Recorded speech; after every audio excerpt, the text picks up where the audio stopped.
வணக்கம் நண்பர்களே. நம்ம இன்னைக்கு அன்எம்ப்ளாய்டாக இருக்கிறவங்களுக்கு எல்லாருக்குமே நம்ம தமிழ்நாடு அரசாங்கம் மாதம் மாதம் உதவித்தொகை கொடுத்துக்கிட்டு இருக்காங்க. அது எப்படி கொடுக்குறாங்க, என்ன ப்ரொசீஜர், யாரெல்லாம் அதுக்கு எலிஜிபிள், எப்படி அப்ளை பண்ணணும் அப்படின்னு சொல்லிட்டு தான் நம்ம இந்த வீடியோவில் பார்க்க போகிறோம். வீடியோ உங்களுக்கு யூஸ்ஃபுல்லாக இருந்தது அப்படின்னாக்கா நீங்கள் நம்ம சேனலை சப்ஸ்கிரைப் பண்ணிக்கோங்க அண்ட் பெல் பட்டன் ஆன் பண்ணுங்கள். ஏன்னா நம்ம போடுற வீடியோ ஒவ்வொன்றும் உங்களுக்கு நோட்டிஃபிகேஷனாக வரும். இது எதுக்காகன்னு பார்த்தீங்கன்னாக்கா நம்ம முதல்லயே சொன்ன மாதிரி வேலை இல்லாமல் படிச்சுட்டு வேலை இல்லாமல் இருக்கிறவங்களுக்கு நம்ம தமிழ்நாடு அரசாங்கம் அமௌண்ட்டு கொடுத்துக்கிட்டு இருக்காங்க. கவர்மெண்ட் சைட்லேருந்து கொடுக்குற இந்த அமௌண்ட்டை நீங்கள் வாங்கணும் அப்படின்னாக்கல ஒரு சில க்ரைட்டீரியா எல்லாம் இருக்குது. அதெல்லாம் நீங்கள் எம்ப்ளாய்மெண்ட் ஆஃபீஸில் பதிவு பண்ணியிருக்கணும். அது இல்லாமல் 5 வருஷம் இருக்கணும் எம்ப்ளாய்மெண்ட் ஆஃபீஸில் பதிவு பண்ணி 3 வருஷத்துக்கு ஒரு முறை ரினியூவல் பண்ணவங்களுக்கு மட்டும்தான் இந்த வாய்ப்பு நீங்கள் 10th ஃபெயில் ஆகியிருந்தா கூட உங்களுக்கு ரூ. 200 மாதம் மாதம் வரும். இன்னொன்று 10th பாஸ் பண்ணியிருந்தீங்க எஸ்எல்சி அப்படின்னாக்கா பார்த்தீங்கன்னாக்கா ரூ. 300.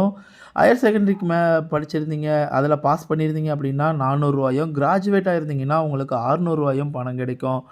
அது மட்டும் இல்லாமல் டிசேபிள் பர்சனாக இருந்தீங்க அப்படின்னாக்கா அவங்களுக்கு எஸ்எல்சி ஃபெயில் ஆகிருந்தாலும் ரூ. 600. இதுவே கிராஜுவேட் பண்ணியிருந்தாங்க அப்படின்னாக்கா அவங்களுக்கு ரூ. 1000 கிடைக்கிது. எலிஜிபிலிட்டி அப்படின்னு பார்த்தீங்கன்னாக்கா நீங்கள் தமிழ்நாட்டில் இருக்கணும். உங்களுடைய ஆனுவல் இன்கம் 72,000 உள்ளே இருந்தால் மட்டும்தான் இதுக்கு நீங்கள் எலிஜிபிள் ஆகுவீங்க. அதுவே ஏஜ் லிமிட்டுன்னு பார்த்தீங்கன்னாக்கா 40 வயசுக்கு உள்ளே இருக்கணும். ஜென்ரலாக இருந்தாக்கல அதுவே ட்ரைபல் பீப்புள் இல்லை எஸ்சி கேட்டகரிக்குள்ளே நீங்கள் வரீங்க அப்படின்னாக்கா நீங்கள் 45 வயசு வரைக்கும் இருக்கலாம். அது எந்த பிரச்சனையும் கிடையாது. இது பாருங்கள், தமிழ்லேயும் இந்த ஃபார்மை உங்களுக்கு நான் காமிச்சிக்கிட்டு இருக்கேன். தமிழில் அப்படின்னு பார்த்தீங்க அப்படின்னாக்கா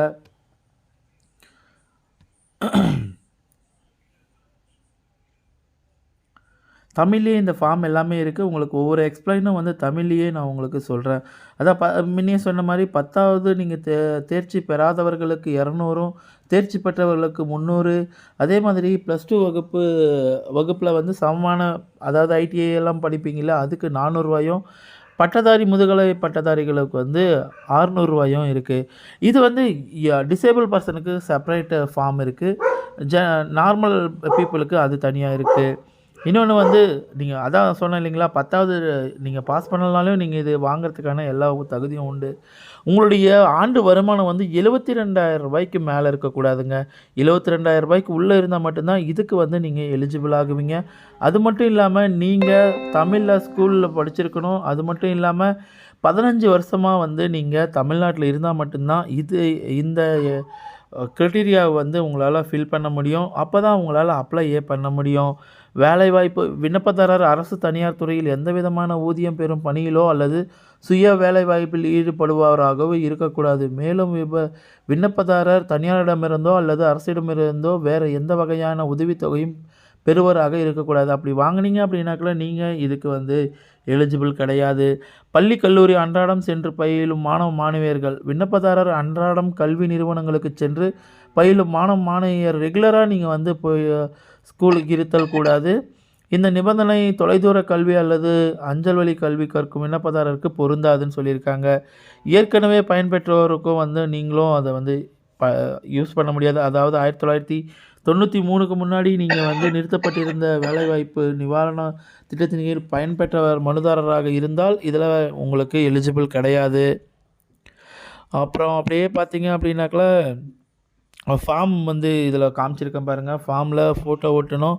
உங்கள் பேர், இது எல்லா டீட்டெயிலையும் விண்ணப்பதாரரின் பிறந்த தேதி, விண்ணப்பதாரரின் முகவரி, இதையெல்லாம் குறிப்பிடணும். மனுதாரர் சார்ந்த இனம், அதாவது நீங்கள் எந்த கேட்டகரியில் வரீங்க, அருந்ததியர், இந்து ஆதி திராவிடர், பழங்குடியினர், மிகவும் பிற்படுத்தப்பட்ட வகுப்பு, இது எல்லாத்தையும் நீங்கள் பார்த்து கரெக்டாக மென்ஷன் பண்ணணும்.